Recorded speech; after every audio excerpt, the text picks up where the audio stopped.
அருணையின் பெருமகனே எங்கள் அண்ணாமலை சிவனே,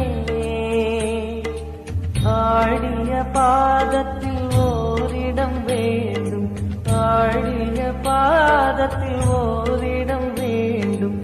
அருள்வாயீஸ்வரனே, அன்பே அருணாச்சல சிவனே.